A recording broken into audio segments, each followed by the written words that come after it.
Will any of the do you plan to have any of the Rob Dukes material in the set list in the future? Like have Steve sing it? We've already been playing that stuff. Oh, yeah? Like we just did a South American tour where we played like Shovelhead, like an hour 40 every night. We haven't whipped out Shovel yet, but No. we whipped out Children. I mean, we've been working so hard on this new stuff. Like we haven't really had time to like go back and like have a proper 2 weeks of rehearsal steady where we could just focus on, Exhibit A and B stuff and Shovelheaded. But we whipped out Children and Iconoclasm and Good Riddance off of Exhibit B, and Zet crushes on those. Cool. I mean, they both do each other great respect when they sing each other's material. Like Rob did a kick-ass job on anything he sang from the Zetro era or the Bailoff era, and Zetro loves that music. The stuff we made with Rob. So he's suggesting things we should bring out. We're like, all right, you want to try that one? That's cool. Awesome. Yeah.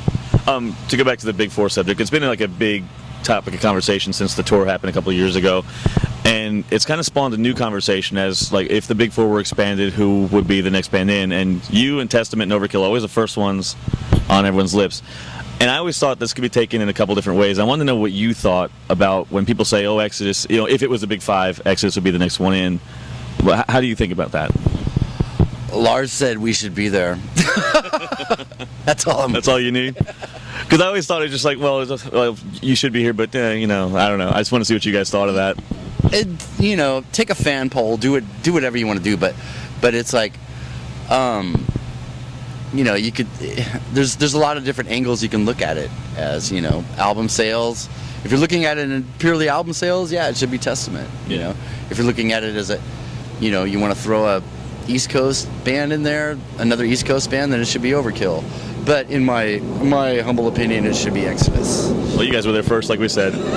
Do you feel that not being a Big Four... We called it, man. We called that shit. Do you feel that not being a Big Four band has maybe confined you musically, or like you're not free to take the risks that the Big Four bands may have? Not that you want to make a Saint Anger or a Super Collider, but... Be more specific about risks? Metallica did in the Load era or whatever, they take musical risks, whereas maybe Exodus, Testament, and Overkill just play straight metal because they feel like they have to. Do you feel like that's the truth to that? I don't think Metallica took risks. I think they just wanted to break new ground, and do something different. I mean, if you look at, their biggest album, the Black One, of course, that was just them evolving. I mean, personally, I think the best metal album of all time is Master of Puppets, because I think that's a band at the peak of their raw form of creativity. And man, that record, yeah, it's awesome. Yeah. From production and from song A to note Z, it's just amazing. Right. We'll probably never write a ballad. I mean, we'll write like mid-tempo like crushers that jing jing jing jing, but I don't think we'll ever go slower than that speed. Unless it's like some grindy, growly fucking Sabbath thing where it's just That's not really a ballad, but hey, I don't think anyone wants you to write a ballad, really. So that's good. There's enough of that shit going. We did write a ballad about Leonard and Charles. Oh, well, yeah. Well, okay, speaking of the Black Album, I'll just jump ahead a little bit. On Sam Dunn's Metal Evolution documentary, Gary Holt was featured on there as a interviewee, I guess. And he kind of alluded to something that I've been saying for a while, and I want to get your feelings on this, regarding the role of how grunge killed metal, or, quote-unquote, grunge killed metal. But he kind of alluded to, like, maybe Metallica's new direction on the Black Album had just as much to do with it, because it made the other bands kind of bid for mainstream success also, you know what I mean? Like Countdown to Extinction came out, and Testament did The Ritual, and your album was Force of Habit, even though you weren't on that album. Do you agree with that assertion at all? Well, Force of Habit, I think, came along before the Black Album, right? Or no, the year after, I think. Black Album was 91, Force of Habit's 92, right? Yeah, I'm getting my years mixed up. But I think,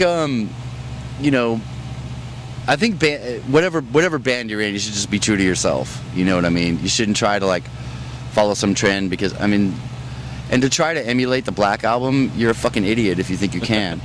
It's that, you just have to, be true to yourself and not try to follow anything. That's why Metallica's Black Album was so great, because it was something that out of left field that hadn't been heard before. Right. You know what I mean? For if you think somebody else jumped in there and tried to try to make a record like the Black Album, people would just go, sounds like the Metallica Black Album. Rip off, and the Black Album's better, you know?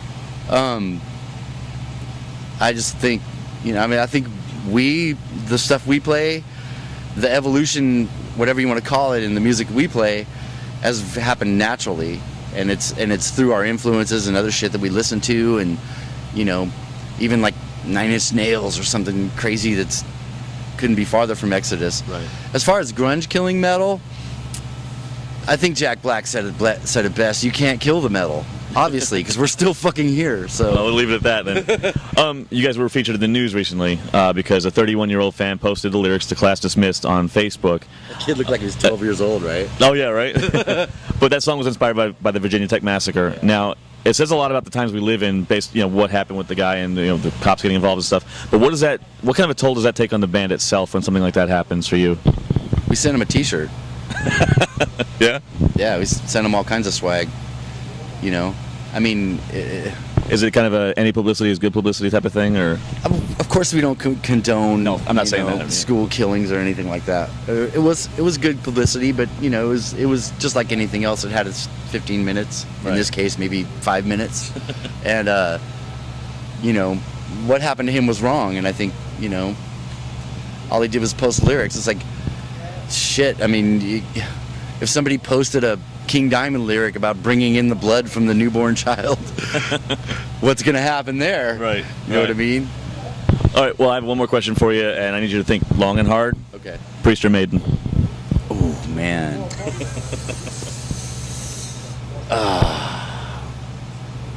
Not that long.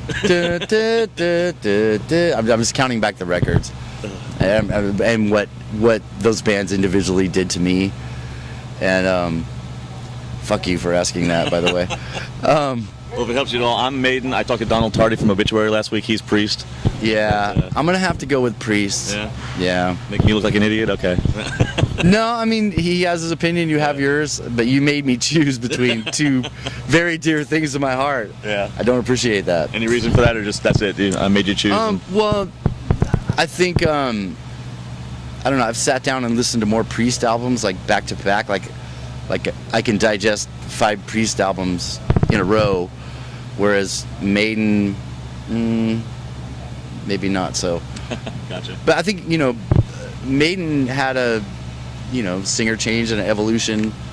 My friend bought the first Maiden album just for the cover alone. Oh yeah. He was in Berkeley, California, and he saw the album with the picture of the first Eddie ever, and brought it home, and we played that thing back to back, and next thing you know, Exodus and playing Backyard Parties, playing Running Free.